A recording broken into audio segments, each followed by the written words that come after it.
Chairman Mao, Jamie Howe, Ho Chi Minh, Asif Din, Václav Havel, Graham Saville, No Surrender, Percy Fender, Guerilla Cricket.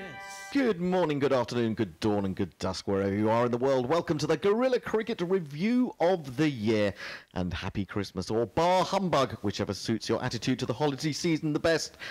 We will go along with that. It's been a hell of a year aboard the good ship Guerilla. We've infiltrated the TMS box at Lords. We've commentated on 2 tied games in less than a month, and back in that heady late Irish spring, we've been an official test match broadcaster. In all, we've commentated on well over 130 days of cricket involving England, Pakistan, Ireland, Australia, New Zealand, Afghanistan, Bangladesh, Sri Lanka, and via our affiliate in Joburg, South Africa and Zimbabwe. Not to forget West Indies, of course, the test series coming up after Christmas, who we covered in the Hurricane Relief match, T20 match at Lords. What other radio station has done all that, I wonder? I'm Guerilla Hendo, Nigel Henderson, and I'm alongside the old guard. Even though we've stumbled upon new commentators and a new legion of fans, it's the old guard of Grubby, a man of wise words, and Gary, a man of many words, some of them wise, alongside me today. And we're going to be talking about the things that caught their eye, that stirred their passions in 2018. And if we come first to Grubby, looking beautiful in that hat, we did consider that when we speak, we should put the hat on individually, but we thought that might confuse you a bit too much. Grubby, your season really leans on one beautifully gorgeous-eyed individual, does it not? And I do believe that it's this man. Prior ain't no loss, 'cause we found someone Sutler. Okay, he can't spell Joss, but he also can't spell Butler. Joss Butler. Just because he is Joss Butler. 1 S and 2 T's, Joss Butler. Is it his bad spelling or his badass batting that you like? Well, what I want to do is take you back to a hot, balmy day in the middle of the English summer, the 24th of June of this year. Just to set a bit of context there, it was raging hot. England were in the process of beating Panama in the Football World Cup 6-1. Oh, important. But on that same day, England 4-0 up in what looked like a fairly meaningless one-day series against Australia. We're playing at Old Trafford that day, the final game of that 5-match series, and seeking a 5-0 whitewash of the old enemy. And just to put it in a bit of context, they'd scored in the last 2 one-day internationals a total of 795 runs in just shy of 95 overs. That's a lot of runs. So hurtling along at 8 and a bit and over. But this was a very different game because England, it looked like the whitewash was going to be pretty straightforwardly earned because England had bowled out Australia for 205. It's nothing. That's You're nothing. thinking, here we go again, 5-0 coming up. Moeen had got 4. There'd been a great run out of Tim Payne by Joss Butler as well. And then there was one of those collapses which sometimes happens with this England one-day outfit in the pursuit of attacking perfection. And Joss Butler strode to the crease with England in a world of trouble at 27 for 4. Now that became 114 for 8, with 92 still required for victory. And Billy Stanlake had bowled really well. He picked up 3 for 12 in a short spell, which got him Bairstow, Root and Morgan in quick succession. Bowled a really venomous spell of fast bowling. So Butler then reached his 50 from 74 balls, so a fairly sedate pace for a one-day strike rate, particularly for him. And then was involved in a stand of 81 with Adil Rashid, who contributed 80 to that partnership. And when Stanlake held a top edge off Stoinis to get rid of Adil, 11 runs were still needed when the Bunny's bunny, Jake Ball, strode to the crease. So Butler then hit the next ball for 6 to go to his 100, and Jake Ball was left on strike in the following over. He played out a maiden from Ashton Agar, which left Joss on strike for Jai Richardson over. So 5 runs still required. And then he clips one wide of mid-off, sets off for a run, thinks there's 2. There isn't. He's brought ball back onto strike for 5 balls of the over. Disaster. Ball management. At this point, you were going nuts. I think I was. I was saying, what is he? I was in the green room. The saviour of English cricket, my arse. Yes, exactly. Words to that effect. Ball then clipped the penultimate ball off his legs for 1, bringing Joss back onto strike for 1 ball only. He managed to scramble a single to mid-off to retain the strike. So 2 needed, and then he drove on through the covers off Stoinis, I think it was. And Old Trafford went wild, Sydenham went wild. Hendo came back into the commentary box and did a little we're not worthy prostrate praying motion, and had to confess that Joss is indeed the saviour of English cricket. Shall we have a listen to that? Because it was quite exciting. I think you were on commentary, were you? I was, not? Oh, you yes. were on commentary. Let's just have a little listen to that. Stoinis into bowl to Butler again. It's just outside the off-stump. He swats it. And England win the game, and Hendo has to tell me that Universe Joss is indeed the saviour of English cricket and the love of my life and the best bloke that's ever lived. He's getting a standing ovation.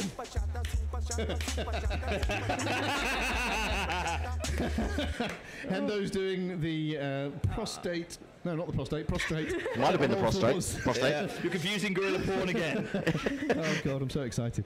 If it wasn't the prostate, it soon will be. I imagine at my age. It was a great day, and what I loved about that was the fact that we teased Gary, we teased the Australians into thinking they might get something out of that series, and that's got to be the best thing, is making them think they've got something and then stamping on their throats. I think one should be a little wary about raising a 5-0 scoreline with the Australians, to be frank, but still. Well, I think the sort of wider context for Joss Butler is that he'd been recently recalled to the Test team, largely due to his white ball exploits, of course, because he'd played very little red ball cricket before that. But we'd seen shades of this innings he produced here at Old Trafford in a Test match against Pakistan earlier in the summer, where he batted very responsibly, very correctly, and I maintain that he usually does bat quite correctly, hits the ball in the V a lot, which people tend to forget. And this is a very different type of scenario. As I said, England have been scoring runs for fun in this series, particularly latterly in that series. And this demanded a very different approach. This demanded a steadying of the ship, a shepherding of the tail, and ultimately guiding England to victory in a low-scoring game. And I think it just proved that England can win games from those difficult low-scoring positions as well, and that bodes well for the World Cup next year. Yeah, I was just going to raise the World Cup because it'll be a very different year for Joss Butler, 2019 and 2018. I mean, expectations have been raised in all 3 formats of the game, but he has what could be a career-defining tournament where he will be expected, if not to lead the team, because that'll still be Owen Morgan's job, short of a cracked finger or something. But Joss Butler will certainly be the centre of attention. He'll be the one who is expected to push on to big totals batting first and to lead the chase batting second, albeit leading from that sort of strange position where he floats about a little bit and comes in later. But he does have, 3 of the top 5 fastest hundreds for England. Yeah, I mean, and the thing is, I mean, there's plenty of other players in that England one-day international team, aren't there? Because it's not always going to come down to Joss. I mean, I imagine there's going to be some runs up top from the likes of Root and Hales and Stokes and all these guys. That's all true, but Joss is the superstar of the IPL. He'll be the name on people's lips, and the World Cup does attract more of the kind of casual cricket supporter, cricket fan. They'll want a personality to latch onto, and I suspect Joss Butler will be that man, albeit he's a cog in what is now a very well-oiled one-day international side for England. Well, he's proven a few times now that he can handle that pressure, and that game we've just spoken about there, the pressure was really on. I know it was only going for a 5-0 defeat against a subpar Australian team. Let's not kid ourselves. Yes, that's a very good point. Yes. But if there was another lovely moment during the year where, of course, he left his bat resting on his helmet, and some eagle-eyed cameraman picked out the words "fuck it" written on top, which is basically his approach to his game these days, which is only really a little memo to self. Well, let's look at the second choice that you've alighted upon for your highlight of the year, and once again it involves our man Joss, but it involves him more as a team man in one respect, because he and another sort of friend of his from Somerset, the old days, were involved in something very exciting in Sri Lanka in one of the Test matches there. I'll just play you a little clip. try and accumulate a maximum. Here he comes, yeah, a big drive. He's hit it straight to cover. Very well done, very well held by Butler, who gives Jack Leach a big cuddle. And Dilrowan has been undone. England are all over these Sri Lankans. It's 175 per line. Brief resume of what that was all about. Well, indeed, and it was a seemingly inauspicious moment, albeit it was a wicket. It wasn't perhaps a match-defining moment, as Dilrowan Pereira clothed one to cover, caught by Butler, and Jack Leach just ran down the pitch at his mate Butler, shouting the words, "Caught Butler, bowled Leach, caught Butler, bowled Leach," and it was just such a beautiful childlike moment of glee, unfettered glee on Jack Leach's part, because the two of them, Butler and Leach, had played at under 11s level together at Somerset, and all levels up to senior level. They never played a first-class game together at Somerset because Leach hadn't made his debut by 2013, which is when Butler went to Lancashire. And he'd always dreamed of this moment with his great mate, and he sort of mischievously added afterwards, we're hoping for more of the same for England and hopefully Somerset. I'm working on that. He wants to get Joss back to Somerset. God knows whether that will happen. But I just thought it was one of those moments in a cynical world and a cynical sporting world where, all those pretences and acts were dropped, and Leach was just able to act like a big kid. And the final choice that you have involves Jack Leach again. It was the final test in Sri Lanka, wasn't it? England were looking for that whitewash, the first whitewash away from home since 1963. And we were worried that morning. I remember there were nerves were developing in Sydenham, I have to say, as we thought that Sri Lanka could do the impossible and chase it down. But then this happened. Sure. Here he is again. That's a flatter one. It is the googly, but again he has time to... It's just a little bit short, and they're going to come back for a second. There could be a struggle here at the non-strike, and he's been run out by a direct throw, and that is the piece of luck, or the piece of brilliance that England needed. It was Jack Leach of all people. He hasn't taken a wicket with his bowling, but he's given England the breakthrough. It looked to me like a rather foolish second run. That said, we'd not expected Jack Leach to do something like that, and he has, and that is the end of Kusal Mendis, I believe. Yeah, so long see you, honey. So long see you, Kusal Mendis. I mean, that was important because Mendis was actually batting really well in that innings, wasn't he?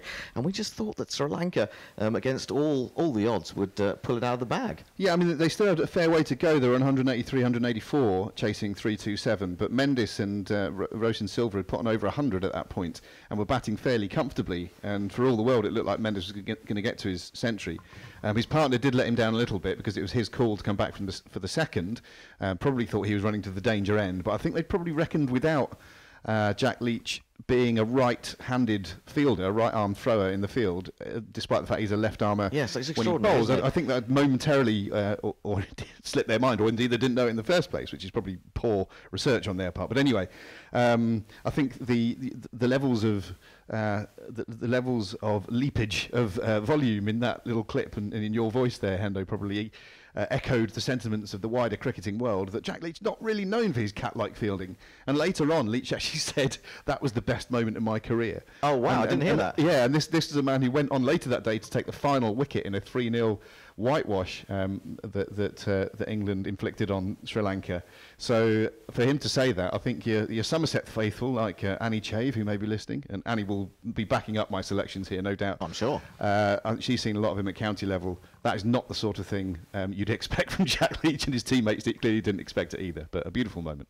Well, if you can talk about the emergence of Butler as a test batsman, talk about the emergence of Jack Leach as a test-class bowler, what about the emergence of an even younger man, of course? And Gary will give me more details on that. We were amazed and surprised by this man when he came into the England team.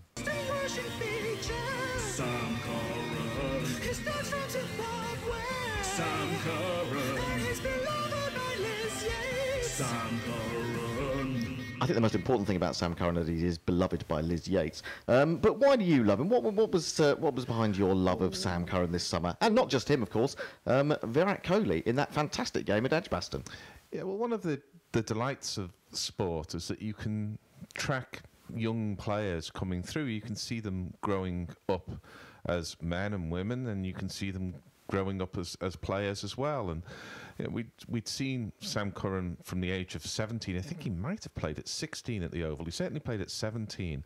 And I remember saying I've never been more certain that someone would play for England, because you could just see in what he was doing at 17, swinging the ball, and then such a beautiful batting technique and very well balanced. And he had the gift that a natural athlete has for moving over the ground, and a presence even at that age, in a way that his elder brother, who was a quicker bowler and was obviously more advanced, I mean, he looked like he was going to be a decent county player, and he has played for England, but his brother looked different class, literally different class. So, he gets a chance quite early, and you're at Edgbaston as the first test of the series. And one of the delights of being in the media centre, particularly at Edgbaston, is you get this kind of panoramic view. You can see the city in the background. Do you really want to see the city of Birmingham in the background? Yeah, you do, because Birmingham's rather more prettified city than one expects, more canals than Venice. And it does tend to show. If you're looking, by the way, on YouTube, in the background here, you can see that we're broadcasting from Berchtesgaden, the Alpine retreat of Hitler we seem to be broadcasting from at the moment. But it's very pretty, though, isn't it? Okay, I'm all right, Hitler was involved, but it is actually beautiful. The train arrived on time, didn't it? Yeah, well, Daddy. So going back to the media centre there at Edgbaston, one of the things I enjoy, particularly at Edgbaston, but you can do it from other media centres, is you have this panoramic view, and so you can see things that perhaps the television cameras or perhaps those in the grandstands don't necessarily see. And those in Sydenham, of course. In Sydenham. And, of course, we're not allowed any beer or wine. We do get quite a lot of decent food. Do you not just? Edgbaston. Can you not mix it with something that looks like apple juice or something? You probably could, and there's one or two, I think, sneak things in. Mike Brearley, I remember, did once. Mike Brearley, of all people. Yes, he had a bottle of wine. What a pisshead! My God, Brearley the pisshead. You heard it here first on Guerilla Cricket. So you kind of alert, or as alert as you can be over the day. And when Curran had on the previous day, he'd become, I think, the fourth youngest England player to take 4 wickets, bowling his swing, and really sort of turn the match, or certainly turn the Indian innings with his bowling.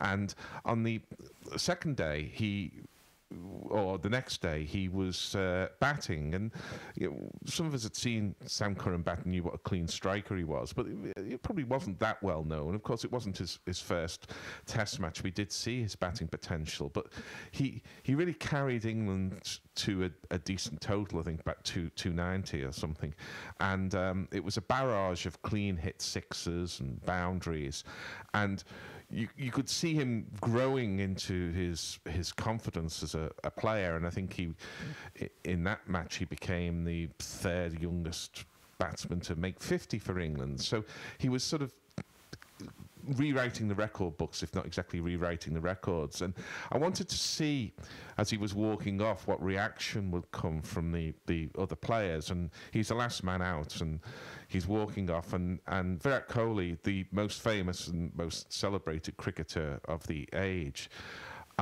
he catches Curran's attention as he's about to cross the boundary rope, and you can see Curran looks across at him. They're about 15 yards apart, and he just applauds Kohli, just applauds. It was nothing ostentatious. You had to be looking for it to see it.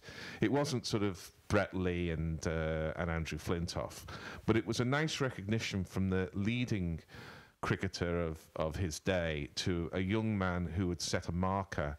And it was a nod that you're one of us now. You're one of the leading lights of the game. And with that, I think, maybe just reading too much into it, with that, I think that Kohli was saying we have a responsibility. We have a responsibility for the game. Perhaps we have a responsibility for Test cricket. And we know Kohli is extremely motivated towards playing Test cricket alongside all the other stuff he does. And I thought in that nod to the next generation coming through was also, we've got something precious here, let's not lose it. Well, let's remember how Guerilla Cricket brought you those moments. I think it was early-ish in the first session on the second day at Edgbaston of Sam Curran announcing his arrival as a Test match bowler. That's not a bad shout, I think actually. that's a good shout. That is not a bad shout. Yeah, impact looks slightly more towards middle and leg, doesn't it, than Yeah, but it sort of looks like it's heading towards leg stump from these last few frames.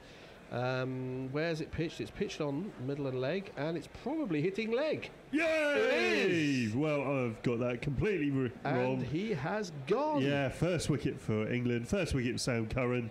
India are 50 for 1. And second ball, Curran strikes. And Rahul's on his way for 4. He played that one onto his stumps, and his stay at the crease is a very short one. India 54 for 2. Well done, Sam Curran. Good swing. This one's straight. He's got edge again. He's caught! This was set him up perfectly. Fantastic. Yeah, that's how we brought it to you. You're kind of expecting a little bit more drama there in a way, because he got 3 wickets in quick succession. But the review system, it takes some of the drama out of the game, or does it add to it? I don't know. I think just from that commentary there, you can feel that the initial drama of thinking something might be out is gone from the game. Yeah, or if you're looking at a sort of glass half full perspective, you get kind of 2 celebrations. But I know what you mean. There's that enforced hiatus when you have to look at the video replay. It's for the good of the game because you get more correct decisions. But I mean, just back on Sam Curran, I'm delighted to have been proven wrong about him, because when he got picked first back in May to make his debut, and there was lots of chat about, I mean, obviously the big reason for his being picked in the first place was that he's a left armour, and there aren't too many in the game at the moment that we could pick for England. And I just thought that was the overriding reason why he was picked. There was a bit of chat, I forget where it came from, but someone close to the team, whether it's captain or management or whatever, said, we know that he can get some movement through the air early with the new ball, but thereafter he doesn't really get that. And I remember the first game that he played, which would have been Headingley against Pakistan, was it? And I was thinking, well, come on then, he's in the side, let's give him a bowl. But Broad and Anderson bowled quite a long opening spell, and so by the time he came on to bowl, his major weapon, i.e. moving it with a relatively shiny new ball, had sort of gone, and I thought, why has he been picked? It seems ludicrous. Now, my comments now seem ludicrous because of how well he's done. He's won his first 8 test matches, I think. He got dropped in the middle of that, which seems equally ridiculous now. And he's done it with bat and ball, and he's done it.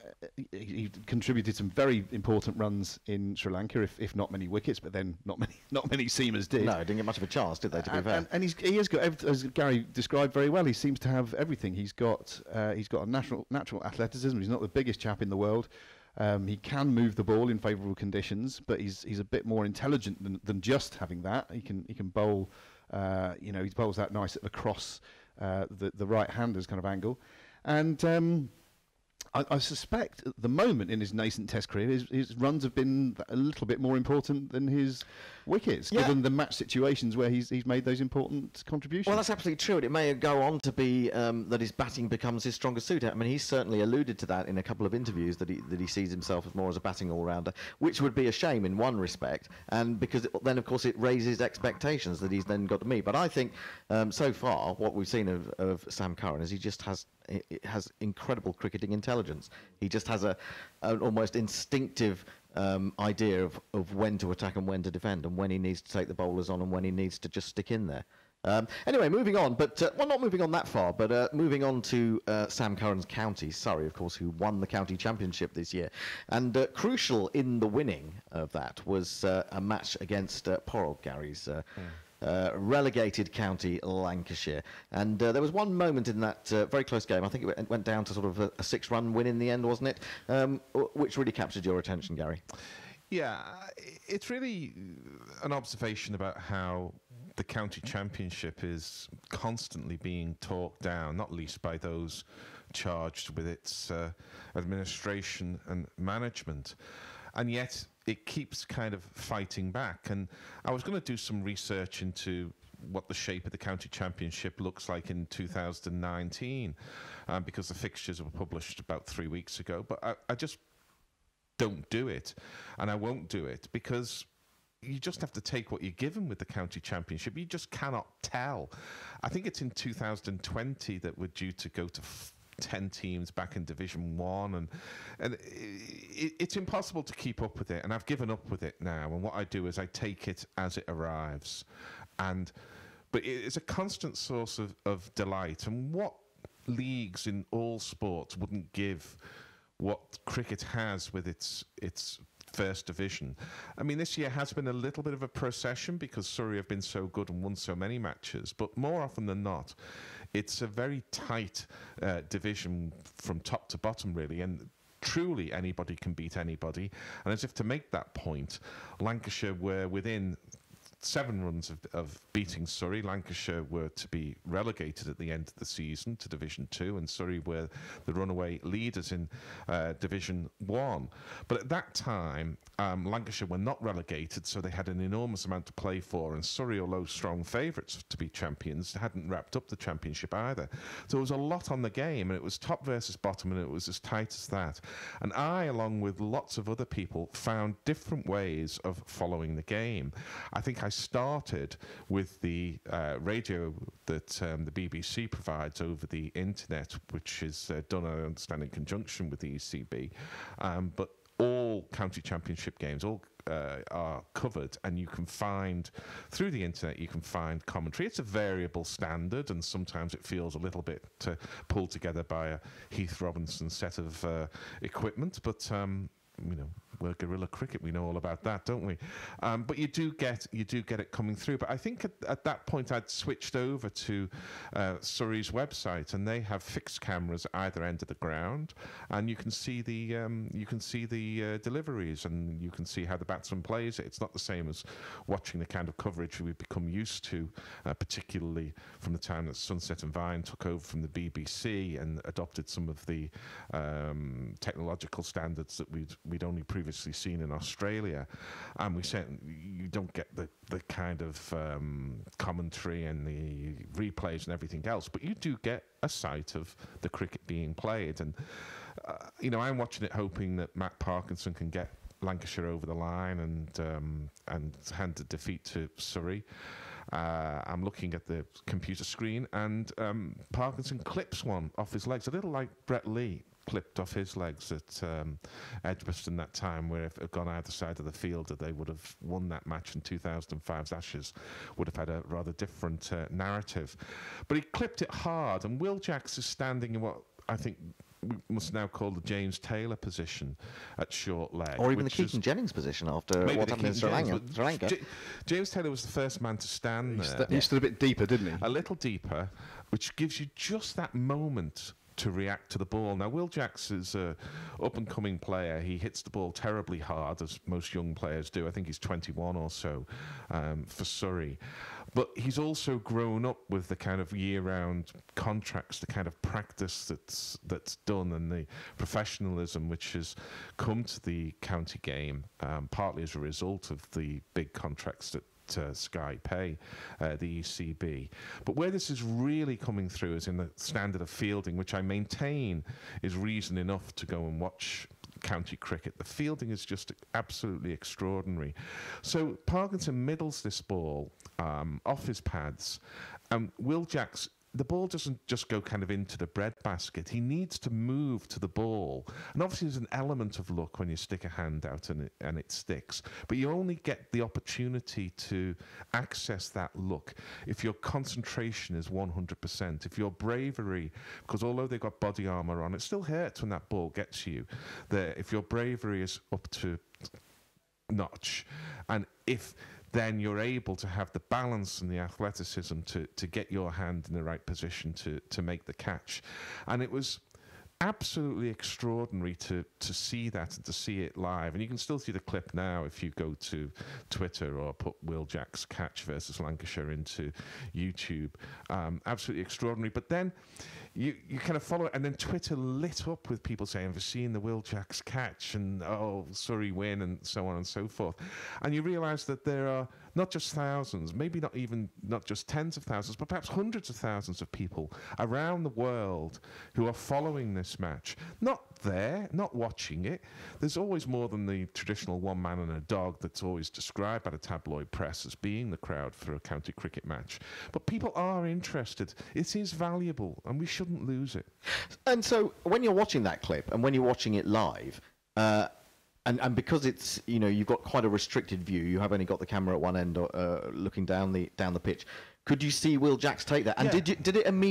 was it immediately apparent that he'd taken that Well, it catch? was immediately apparent because Parkinson threw his head back Right. in disbelief, and Will Jacks set off on an Imran Tahir like lap of the ground. But he's just in shot. The camera angle is just wide enough to pick up Jacks and pick up the ball as a blare going into his hand. And you do have to watch it a couple of times to understand what's actually happened, because you expect the ball to be flying to the boundary, and instead the short leg has got a hand up and caught this ball. You might say it's an error on Matt Parkinson's part, because he's hit it in the air near a fielder, but nobody expects to be caught off the middle of the bat by a man standing 6 yards away. So what were your feelings? Did you feel aggrieved because Lancashire had lost that game, or did you feel that cricket was the winner in that particular instance? Well, I support Lancashire, but I think cricket, some people would disagree with this, but certainly the way I grew up is that football is tribal, but cricket is it's your team. But if cricket is the winner, then cricket is the winner. And again, I'll throw in a chance. I saw Will Jacks a bit last season and a bit this season, and he is a tremendous talent. And even if it's your team or on the receiving end of it, when you see a young player's talent being expressed like that, you can't help but think, God, that's fantastic. Well, that's right. I was thinking this the other night. I don't know why it came into my mind. I was thinking about it, England-Pakistan from the 1970s, and how much I admired someone like Zaheer Abbas and enjoyed watching him. And you're absolutely right. Despite you might have a connection with one team, and I guess there are people, I think mainly at Chelmsford, who don't like to see anyone else doing very well. But generally speaking, as a cricket fan, you just appreciate those moments. And talking of great moments during the summer, there was, I guess, I always felt it was a little bit over the top. But we did say goodbye to a man from Chelmsford, certainly at the international level. And I suppose it gives us a chance to listen one more time to his jingle. 5:17 for one. You look like you were having fun. Remind me. Glint in the eye, flash the bat. Come on, cookie, remind me of that.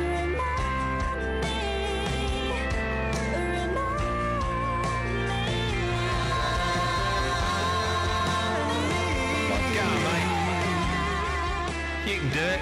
Yeah, of course. Alistair Cook went on his merry way with 100 at the Oval.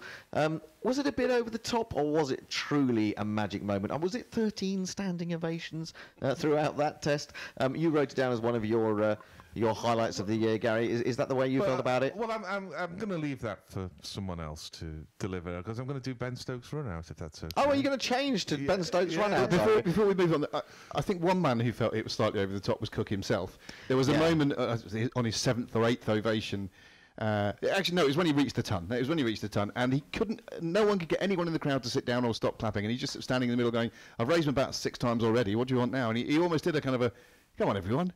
He should have got down and kissed the grass, shouldn't he? I mean, for goodness sake. Maybe he would have done if it was Chelmsford. Or had there been a sheep there? Or had there been a sheep there. Who knows exactly, yes. He was just a few moments away from saying, calm down, calm down, calm down, calm down, calm down. No, I mean, I was there for that, but I'm sure someone else will want to cover Cook's farewell, so I'm quite happy to step aside from that one. But I would like to talk about the second test in Sri Lanka, Certainly. recently covered, and it was a moment when I was, I think, on commentary at the time, and Sri Lanka were probably ahead in the game.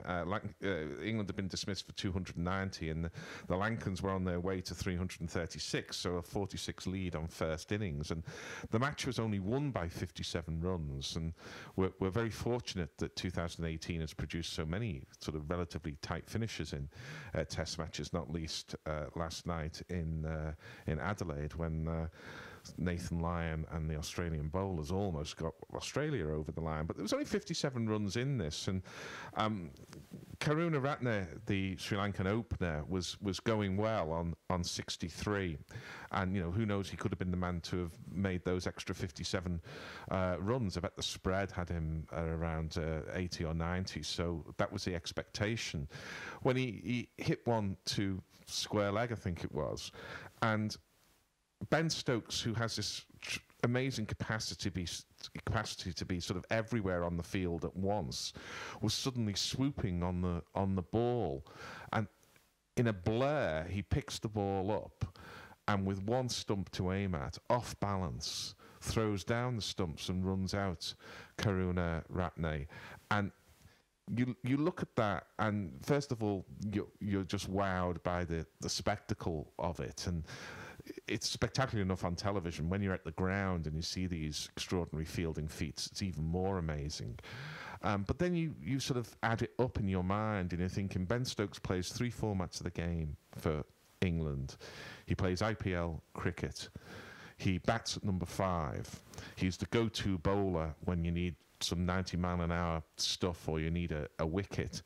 And yet somehow amongst all of those responsibilities, along with some time off for ulterior or external concerns, between all those responsibilities, the amount of practice that requires, he also has put in the hours to deliver that extraordinary piece of fielding, because that only comes from practice and practice and practice. And if England want to win the World Cup, as they obviously do, and they want to retain the Ashes in 2019, it will be moments like this that will make the difference.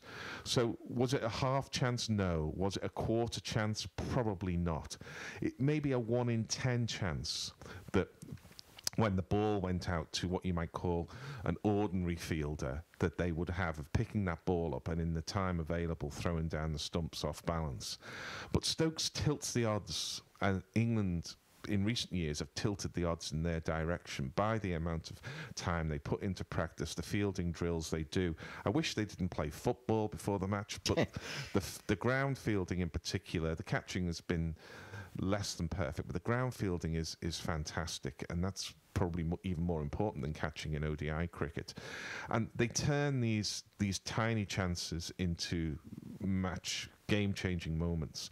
And Ben Stokes does that better than anybody for England, and arguably he does it better than anybody in world cricket. And the final point I'll make about this is that we have seen a shift over the last 3 or 4 years in particular, but it's probably been coming over 20 years, certainly since kind of the Moneyball stuff came through, of metrics being applied and analysis going into cricket. And I'm not denying that it has its place, but you will never find that kind of impact that Ben Stokes has when he takes the ball in his hand and he dismisses Virat Kohli on that 5th day at Edgbaston when Virat Kohli was winning the first test for India, but Stokes got him out. When he picked that ball up and he ran out Karuna Ratne. And I know people will say that each moment is itself an event and stands discrete from other events, but when you watch as much cricket as we're fortunate to do, and you think about it as much as most of us do, you know that the game is in the balance at certain times, and you know that particular moment has implications that run forward in the game, and then obviously looking back in its history become part of the history. And Ben Stokes saw that moment, and as he has done so often for England, he delivered at the time when England needed it, and it was just fantastic to witness it. I don't know, what was it, 5:30 in the morning or something, but I was as awake as I would ever be at any point in the rest of the year. Well, let's just, I think that's a marvellous tribute to the man, and let's hear a tribute to him in song and mime. Ben?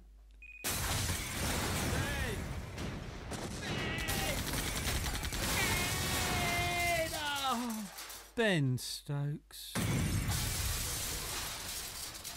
He's a man for the moment, isn't he, Ben Stokes? So all that remains for me is to say thank you very much for joining me today, Gary Naylor. Thank you. Grubby 78 and his wonderful multicoloured hat. More than a pleasure. A merry season, whichever place or faith you're coming from. And you may have noticed that on Twitter that we've been mentioning that we want your input, not just through Twitter, not just through retweets and all that sort of thing. We want you to film yourselves and tell us what you think have been the great and low moments of the year. We've had 1 or 2 people already do that. One of those is the tweeter Arthurshire, and we will be finishing this programme with his viewpoint. But I just want to remind you, as we go nearer to the fateful day on the 25th of December, that being a gorilla is for life, not just for Christmas. Thank you, and join us for part 2. Bye-bye. Bye. Arthur Newman, aka Arthurshire, Guerilla Cricket Review of the Year. The highlight of the year has to be addition of 2 new test nations to the test firmament. First tests for Ireland and Afghanistan. Always wonderful, especially if you happen to be a cricket fan living in Ireland, which I am. But I'm not going to say that. What I'm going to say are the finals of the T20 Blast and the Kia Super League. The T20 Blast with England hero Moeen Ali coming home to lead little unfancied Worcestershire to national honours. A final against Sussex, again a small non-international venue county, but massive history, massive romance, just wonderful. And then the Kia Super League final, lightning fairy tale ended by Lizelle Lee's magnificent 100. Nat Shiver getting on the big banner at the Oval next to Rory Burns, both captains of champions of England. Ebony Rainford Brent running on the pitch. Just jubilation, just absolute scenes. Brilliant, brilliant stuff. And I'm picking those as my highlight because the low light of the year has got to be the ECB willfully, deliberately setting about to stab those great competitions through the heart. They've finally got some T20 competitions people are interested in, people want to watch, and they're destroying them for some absolute nonsense. The 100 is the low light of this year and it hasn't started yet. Its shadow will be the low light of next year, and it will continue to be the low light of every year until somebody actually gets a grip and gets rid of the thing. We just want a T20 tournament. It's not complicated. Happy Christmas. Guerilla Cricket. Revolutionary cricket commentary.